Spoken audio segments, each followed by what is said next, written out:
We zijn hier in het Swin College in Oostburg en wat gaat er hier vanavond gebeuren? Vanavond is de voorlichting door oud-leerlingen die komen vertellen over hun vervolgopleiding. De opzet is simpel. We hebben oud-leerlingen uitgenodigd die zitten nu in het tweede, derde of vierde jaar van universiteit of hbo. Die zaten hier vroeger op school en die komen nu aan onze huidige leerlingen vertellen hoe hun opleiding eruit ziet.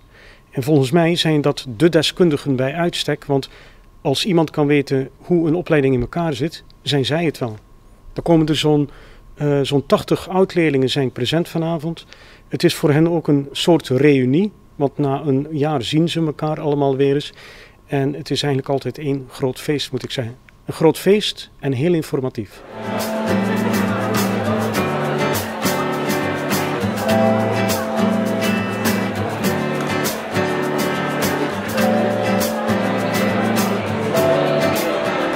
Hier nog wat andere vakken die later in het eerste jaar komen.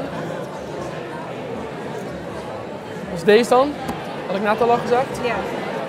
En ja, ook dat onderzoek komt daar ook in terug. En Engels loopt door heel het jaar door. En je hebt 2 verschillende soorten Engels om echt die Engels doorlopen te blijven bijspijkeren. Is het echt, het is natuurlijk wel de hele tijd met van die processen en zo.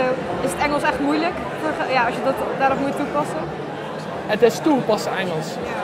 Dus ze gaan ervan uit dat de basis die hier geleerd hebt, dat die goed is. Ja, ik weet niet of dat zo is, maar... Op zich ja. Ja.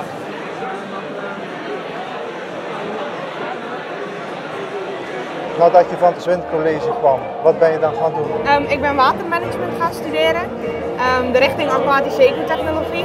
Dus echt gericht op de biologie en de scheikunde. Dus echt de ecologische richting van het watermanagement.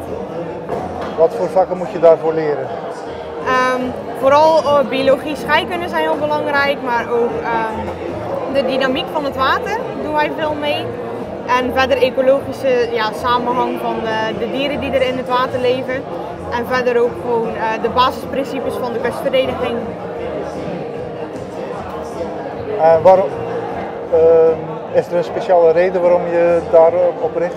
Nou, vanaf kinds af aan heb ik al een hele grote interesse voor de zee. Dus dat was sowieso wel een reden waardoor ik watermanagement heb gekozen.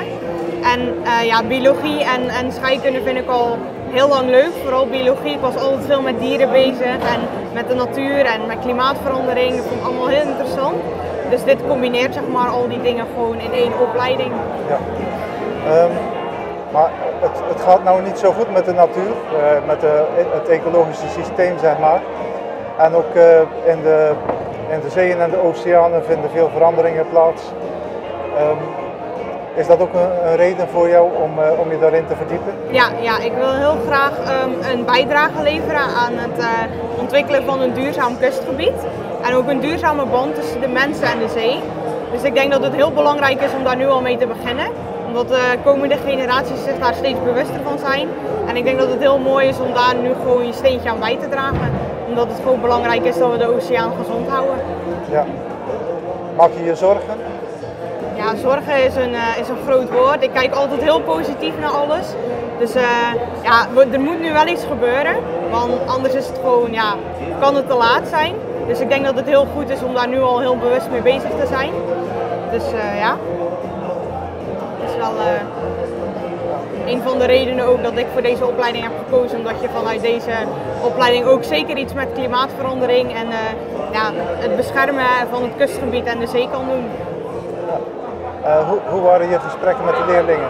Het was heel interessant, heel leuk. Het is altijd leuk om te zien dat mensen ook geïnteresseerd zijn in dezelfde vakken. En het is altijd leuk om ze enthousiast te maken en je passie voor je opleiding en voor het vakgebied te delen.